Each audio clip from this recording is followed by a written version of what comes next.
Hey everybody, it's Andy Doty here. So, this video is about white privilege. White privilege actually does exist.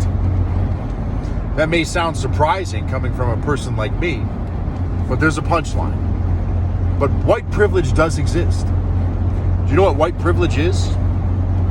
White privilege is growing up, being in a family, being in a circle of friends, being in a community where your successes are your successes, but more importantly, your failures are your failures. Nobody's instilling in you from birth that there's some type of magical boogeyman out there who's going to hold you back or oppress you, even from the shadows. Even if you're not aware of it, it's happening. Nobody told me that from the moment that I could talk, from the moment I could communicate. Nobody told me that the world was designed to be against me. I have to own my position in life.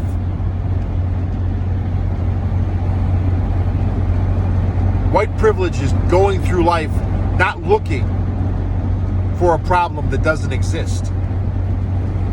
Not believing that every misfortune that I have, no matter how big or how small, is part of some overall societal oppression.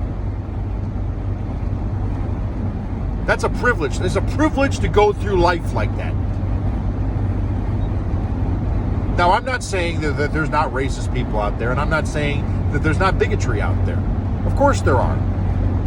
And the problem is, this is something that everybody needs to get a grasp around. They're always going to be there.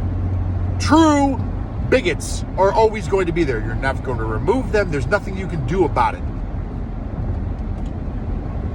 But just because you believe in your head that something is bigotry doesn't actually mean that it is. Now, I'm sorry, everybody. This is the year 2021, soon to be the year 2022. And the word racist and the word bigot or bigotry has been so overused that it basically has no meaning. And again, it's an unfortunate reality because there are true bigots out there. There are true racists out there. But unfortunately, when a person like me hears a story and says, man, you know what? I experienced racism. I met this stupid bigot today at the store.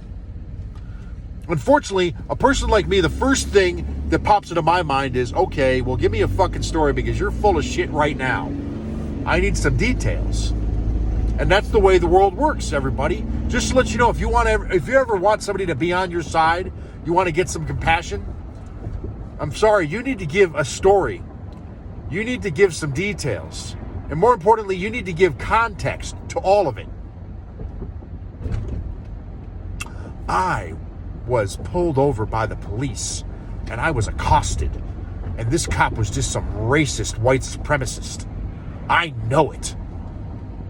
For the longest time, that story carried some weight. A story like that carried some weight. You'd have people on your side immediately. All you'd have to do is just claim bigotry. I'm sorry. You tell me a story like that, I need all the details. I need to know what happened before, I need to know what happened during, and I need to know what happened after. And if you're not willing to give those details, then guess what? You are full of shit and I don't believe you.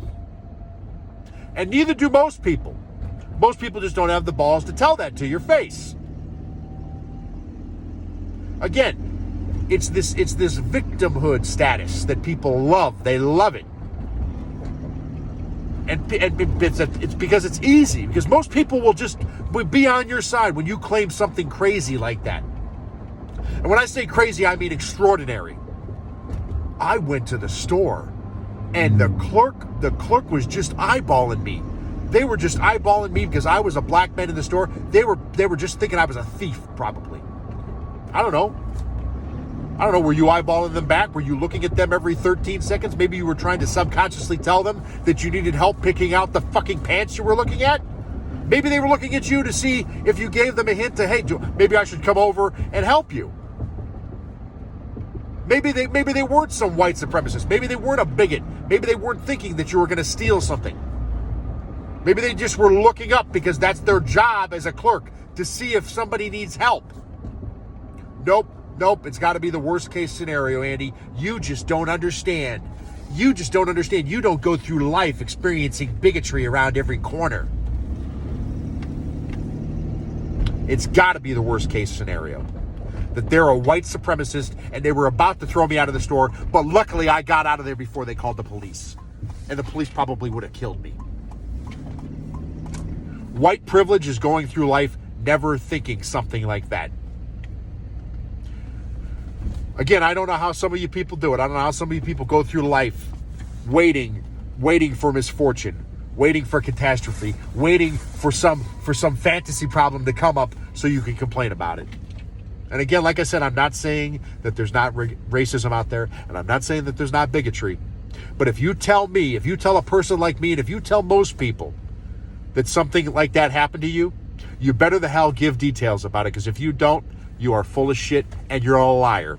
And I don't care how that sounds. Fuck yourself and have a great day.